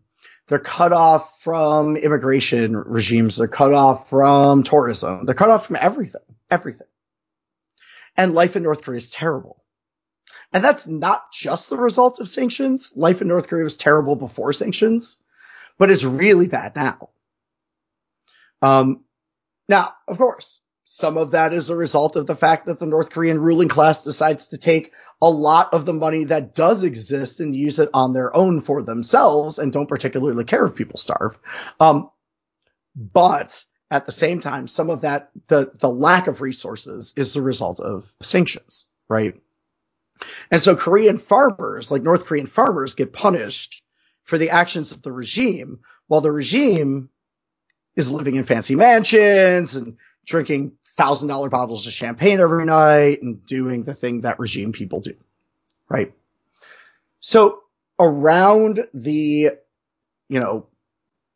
beginning of the Iraq War, as people were starting to very critically talk about the sanctions in Iraq that had existed before that, there was this discussion around sanctions and how to implement something like sanctions on a foreign policy level as a method which exists between non-intervention and open warfare, and to use it in such a way as to very precisely target individual parts of an economy or a governmental structure that are facilitating the conflict directly, right? That's not how that's always played out. The sanctions in Iran, for example, are a really good example of that not happening that way. And Iranian citizens are paying the price. Now, a lot of those sanctions have existed for a lot longer than this sort of shift in that discourse has sort of been in play. So what we're watching now in Russia is we're watching kind of the first, what I would argue is kind of pure manifestation of that discourse, right? What they did is they took the Russian economy and they went, okay, what are the core elements of this economy that supports either the regime or the military, right? Which functionally are the same thing. And so they targeted things like the banking system, right? They kicked Russia off the SWIFT system. So for those of you that don't know, SWIFT is the system that something like 95% of international wire transfers happen over. If you want to buy oil, for example, or sell oil, for example, which in Russia's case is pretty much their only economic lifeline at this point, most transfers are going to happen over the SWIFT system, right? To get cut off from the SWIFT system was estimated to cost that to get cut off the SWIFT system would lower the Russian GDP by 10% just by itself, which is pretty significant. They're cut off from, say, Taiwan has trade sanctions against Russia. Most processing chips in the world are made in Taiwan, meaning that in Russia, you can't buy computer processors now at all. They don't make their own domestically, and you can't buy them from any of the manufacturers in the world that exist. They can't buy graphics cards. They can't buy RAM. They can't buy hard drives, right? The Russian economy is highly technological. It's very, very, very deeply, deeply based in technology. And to prevent people from getting processing chips is fatal to that industry, right? That you see things like, they're not allowed to buy airplane parts from any companies in the US or the European Union. Well, something like 70% of the airplanes. So there's a guy who he managed maintenance for some major airline before retirement or something. He wrote a big thread about this on Twitter, but essentially like 75 to 80% of all of the jets that fly either domestically or internationally from Russian airports are made by Boeing, and the rest of them are made by Airbus. They can't buy spare parts at all. According to this person, that means that there's an airline industry that can function for about 3 weeks before it starts to break down. And that's exactly what we're seeing. They can't buy spare parts for their armored vehicles. They can't buy the metal to make the spare parts. And we're watching tanks break down the field, right? Watching armored personnel carriers break down the field. We're watching helicopters break down because there's no parts, right? These are the effects. The things that are getting a lot of attention are things like today, Vladimir Putin's daughters got sanctioned, right? And in some ways that is meant to create sort of an incentive to capitulate based on not wanting to be a pariah, essentially, right? But that's sort of where the sanctions regime kind of functioned, at least was intended to function. It was sort of based on that sort of logic. How have the sanctions played out? Yeah, so this is really surprising, or at least superficially surprising. So at the beginning, there's this massive drop in the Russian ruble, right? Massive. It lost 90-something% of its value almost overnight. The Russian stock market shut down. It's still mostly shut down. And they all of a sudden had a huge problem because they couldn't transfer money internationally. They couldn't, really use their money internationally. It didn't have any value. And all the people that had foreign currency in Russia, were trying to get it out of the country very quickly. And they were trying to transfer their rubles into other currencies before the rubles lost value even more than they already had. There were Russians doing things, like buying MacBooks and cell phones with rubles just to have something that would have value later that would be more valuable than the ruble. Seriously. It's happening all over the country. There are massive runs on the banks and everything. So what the Russian central bank did is really interesting. They essentially went into emergency economic measures in a really, really overt way. So one of the things that happens in international economics is it's one thing for things to not be going well. It's another thing for other people to know that things aren't going well. That, say a company, right, has, a certain amount of earnings every quarter or something like that. And then the next quarter, their earnings are way lower. Well, okay, that indicates a problem, right? And so generally there's kind of extreme measures taken when the problem is as big as it has been in this case. Now, in most contexts, you want to avoid extreme measures because extreme measures make it really obvious that the situation is really bad. We're watching this play out militarily with the Russian government right now, where for them, this is a, quote, special military operation, which is ridiculous, but it's meant to be something that's less intense than a war. But they've had so many soldiers killed at this point that they have to draft people. Now they have their normal draft process going on now. They do a draft every year. But generally many of those drafted soldiers get exemptions. They're not allowing that to happen as much anymore. And there's this threat of having an expanded draft. The problem is if they have an expanded draft, then it's very obvious that this is a war and that it's not going very well for them.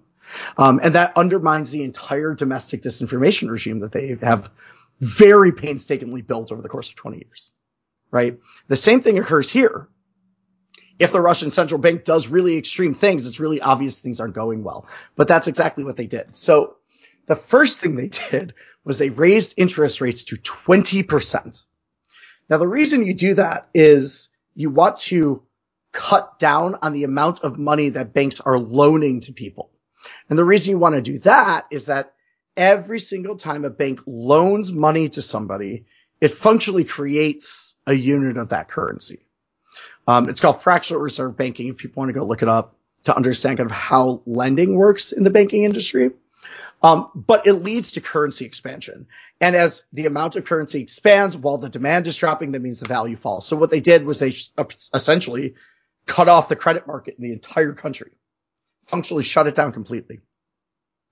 Then they put a bunch of currency controls on everything. And they said, okay, well, you can't take out more than 5,000 euro in, a currency that isn't rubles, right? And that's meant to artificially create domestic demand for the ruble, because a lot of transactions, especially ones that involve a lot of money, don't necessarily happen in rubles normally. But it's meant to create domestic demand for rubles, which will, in their theory at least, maybe cause the price to go back up just a little bit, right? And they're trying to force everyone to do business with them, say, to buy oil or natural gas in rubles. Now, the result has been that the ruble has rebounded, and all these people all over the internet were like, oh my God, that means sanctions failed completely and they didn't have any effect. That's entirely wrong.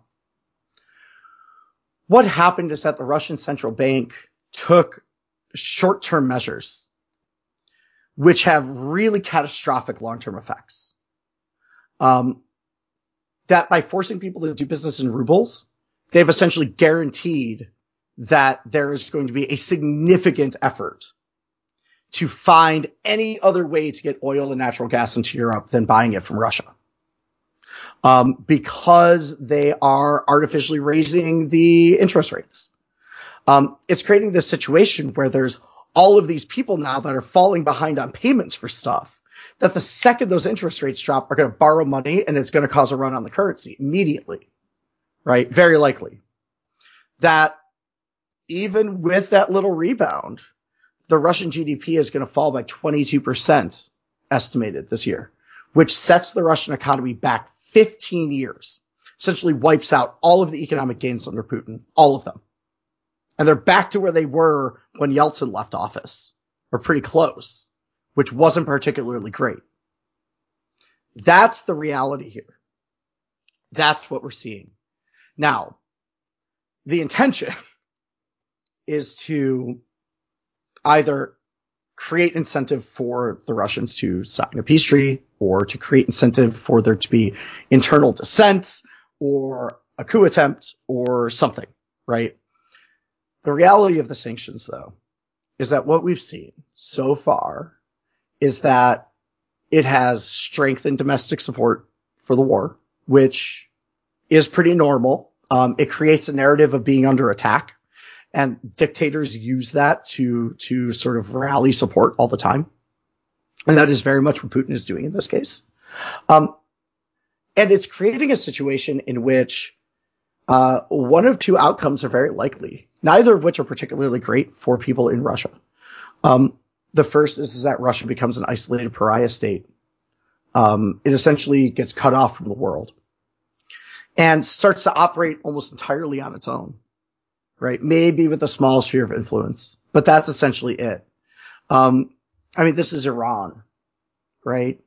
Iran functions this way, that they have a small amount of countries they will do business with, but otherwise are functionally cut off from the world.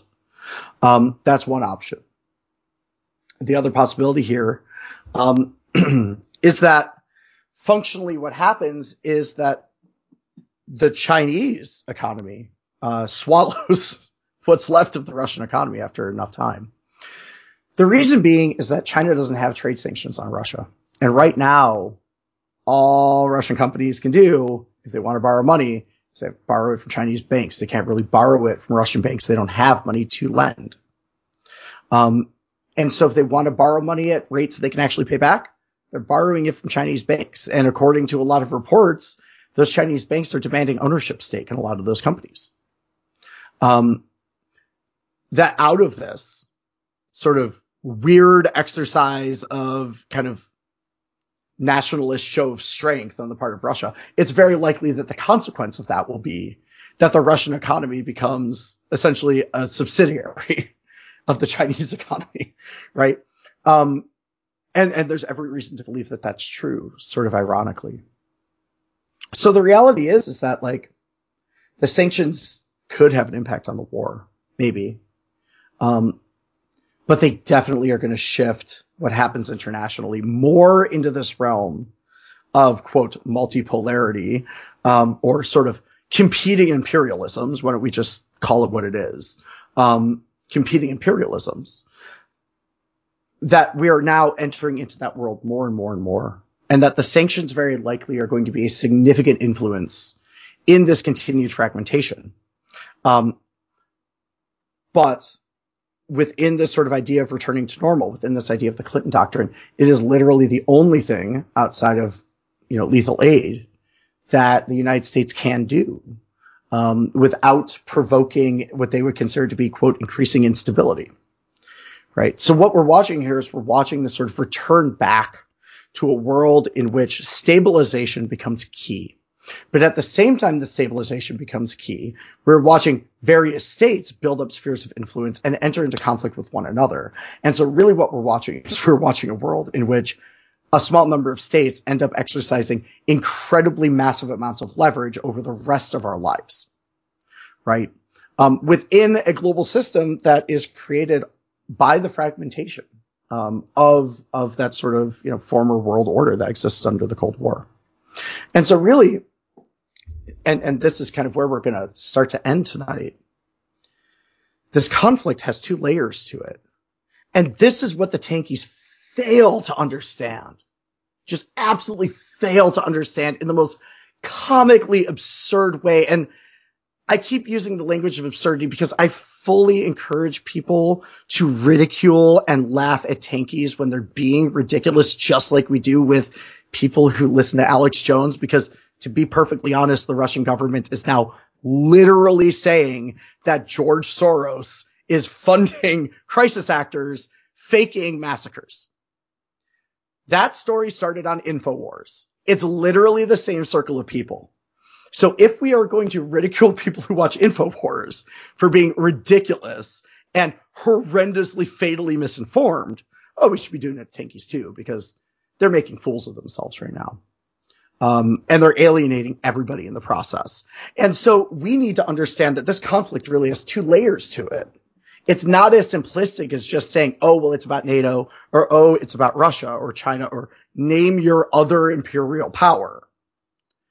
Because when we take that stance, what happens is that the actual people that suffer from the conflict disappear, right? Those people being Ukrainian civilians, all the soldiers that are being forced on the Russian side to fight this war, Ukrainians that are being forced to defend their homes, Russian citizens that are going to suffer under these sanctions, right? All of them suffer, all of them, and all of them are disappeared by that narrative in which everything gets reduced down to simplistic foreign policy. But in reality, that's the realm that caused the conflict. And so to take so many of these people online are really just propagating Russian propaganda, but saying they're, quote, anti-war. You really want to be anti-war. If that's the position you want to take, well, then we have to end the wars. And unfortunately, what happens in this simplistic narrative is that we create the conditions for the wars to continue. We say, what happens, let's take Syria. The Syrian state and the Russian state were very effective at being able to push the narrative of the conflict in Syria into, at least within their spheres, a narrative of, heroic anti-imperialists defending a regime against NATO aggression, right? And in the process, they were able to justify wiping out whole villages, dropping chemical weapons on people, massacring thousands of people in Aleppo, and they disappeared all of those people through that narrative. They said, either you need to support our brutality or you need to support NATO aggression. No one decided to ever talk about what happens to people in Aleppo, what happens to people in Damascus, right? And as a result of that, we ended up creating a situation which ultimately led to NATO being more involved in the conflict. Because what happened is people in Syria, just like people in Egypt before them, people in Libya, right, asked for the international grassroots community to step up and do something. So many people were so locked in to these, again, comically asinine forms of disinformation that, okay, just to note, the biolabs thing, this is like the 5th time Russia's done this. They did this 3 times in Syria, and every single time they said there's secret biolabs, they dropped chemical weapons on people. Every time. Every single time. And they said, oh, they weren't biolabs, they were chemical weapons left. Every time. Every single, they tried to do the same thing in Chechnya too, right? It's ridiculous. They don't even come up with new ideas, right? They don't even have new lines. They just replay the same things over and over and over again. And so by doing that, what they did was they muddied the waters enough that a lot of people that would have otherwise tried to help out went, oh, this is too complicated. I don't want to support NATO. I'm out. And they didn't do anything. And so what happened? Syrian civilians asked NATO for help because who else was there? There was nobody. I'm not saying that's great. It's really not great. And it's specifically why we need to have another approach to these problems. Because if we demonize the people that are under attack, not only is that sick and disgusting, and the people that do that should never be allowed in our circles ever again. But we've created the situation which creates the same world order that we are trying to oppose. And that in reality, the only possible opposition to this is to destroy the international order itself. The only way we do that is what CrimethInc is terming this idea of the internationalism from below. That we act in solidarity with people under attack by states. That we do what anarchists do. Like, this isn't a complicated idea. We've been doing this in the entire history of anarchism. This is kind of what we do. But when states engage in state aggression, we should probably be in solidarity with the people that are experiencing that. And maybe, I don't know, kind of a crazy idea for anarchists to think about, maybe oppose it. Or do something to try and stop it. Maybe. Just maybe. Now, in a lot of places, for a lot of people, depending on where they are in the world, that's not always possible. You can't always just intervene somewhere. It's not that easy. But what we have to figure out is we have to figure out something better than demonize the people getting bombed and then blame them for asking NATO for help when we fail to step up. We have to be willing to create something outside of the international order as it's understood today, because the international order creates the conflicts that we all suffer from. And so if we're ever going to leave that world, that is not a world of multi-imperialism or multi-states engaging in overt aggression or multiple states engaging in massacres. No, but it's a world in which, through our interventions in solidarity with other people, we weaken the ability of states to act in this way. And hopefully, through that solidarity, start to create the conditions where we can do away with the international order entirely. We will never get there if we get locked into this simplistic, infantile international relations binary that the tankies and the conspiracy theorists and the Russian government and NATO are all trying to force this discussion into. It's fatal, it's disgusting, and it's going to prevent us from ever being able to solve the problems that we're identifying or trying to identify in this conversation right now. So, sure, go propagate Russian government propaganda if you want the international order to continue, because that's what's happening.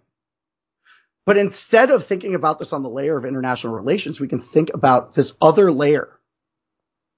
We don't have to like the Ukrainian state to recognize that Ukrainian civilians need help, right? We don't have to love everything about every rebel group in Syria to recognize that maybe if we can do something to prevent or at least alleviate a bit a chemical weapons attack, or maybe push back against the disinformation around that, or do literally anything to intervene in our time that maybe will make the situation just a little bit better, and that in aggregate, we can actually come up with a different way to approach these things. What is happening now on the layer of international relations will not be our answer. That we really need to start to think about who suffers from these conflicts and what can we as anarchists do to support the people suffering from those conflicts. And that might mean supporting people engaged in self-defense. That might mean helping refugees. That might mean trying to get information to people in Russia so they know what's actually happening, right? That might mean helping people there flee to somewhere else because they don't want to live under sanctions. It might mean trying to encourage Russian conscripts to defect or leave or desert, right? It could mean any of these things. But what it doesn't mean is pushing this whole discussion into a discussion about NATO and Russia.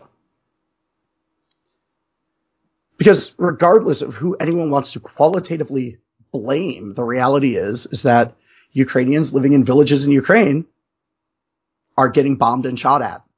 And they don't want to get bombed and shot at. And that is state aggression. We raise all holy hell when protests get tear gassed. And yet, here's a state shooting large caliber rounds and artillery into residential areas. And people are willing to demonize the people that live in those areas. Yeah, we need to do better than this. We need to do better than this. And I don't have any answers here. The reality is that modern conflict is complicated. It's incredibly, incredibly complicated. And if we're going to intervene, we're always going to be doing so for our own reasons. Right? We have to be just really clear about that. That's what we're doing. We're intervening for our own reasons. And we're doing that to build something that is not genocide apologetics or NATO intervention. Because right now, that's what tankies are proposing as the only options. This has been the It's Going Down podcast. Check itsgoingdown.org for daily updates, columns, action reports, and news. Go to itsgoingdown.org/shop to support us and follow us on all social media platforms. IGD, your daily resource for insurgent proletarian life.